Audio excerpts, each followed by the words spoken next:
What's your wisest perspective that helps you through these current chaotic, uncertain times that keeps you from getting lost in fear and despair? Well, it's interesting because I tell people a lot that I might be one of the biggest cynics that people might ever meet, but I don't let my cynicism stop me. I don't let I feel fear. I don't let my fear stop me. I feel rage and anger because that's my natural response to places and people and animals that I love being decimated. I feel all of these feelings, and they're part of the human experience. But it's what do we choose to do with those feelings or not do that, in my experience, is what makes all the difference. So, with what's going on right now, for me, it just feels like it's putting up more than ever before for many, many people. It's putting things right in front of their face in a way that we have to deal with now because it's affecting people we know. It's affecting places we know. It is, even if it's just the politics in the United States, it's like, it's so egregious at this point that you really can't stick your head in the sand anymore. It's like the winds are blowing all the sand out. There's nowhere left to put the head.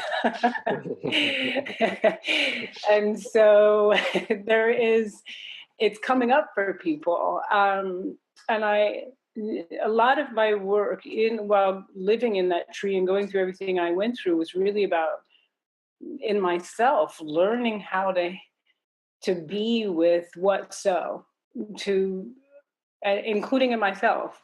Do not try and pretend like something isn't happening. Do not pretend like I'm not feeling something, but also to then try and find my way through, and do not allow what's happening and what's so in life or in my head to stop me from doing what's possible when our hearts are willing to break open, when our hearts are willing to crack and grief comes pouring out. It's the containers expanding.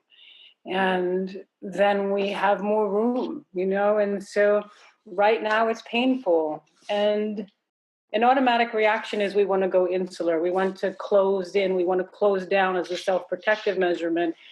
And yet our world, our earth, our children's future, they need us to be willing to crack open. And then the thing is, though, how do we do that without being consumed? How do we feel the rage and the anger that's a natural response to what we love being hurt and not be consumed by it? How do we feel the kind of grief that many of us feel, but be able to get out of bed and take on a new day with love and joy and possibility?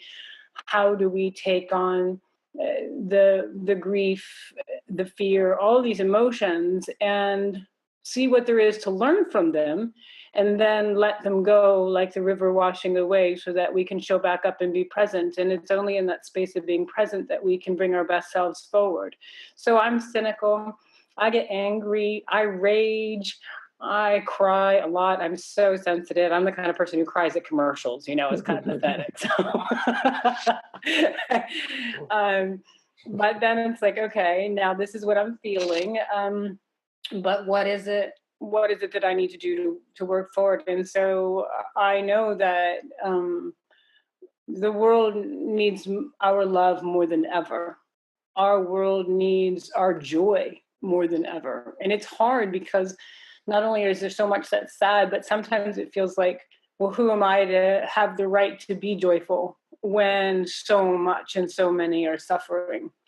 And yet, but our world needs it. And if we're not going to carry it forward, who will? So we find ways to bring our love, to bring our joy, to bring our commitment, to be willing to take risks that we might never have taken before in our life. Because what better time than now?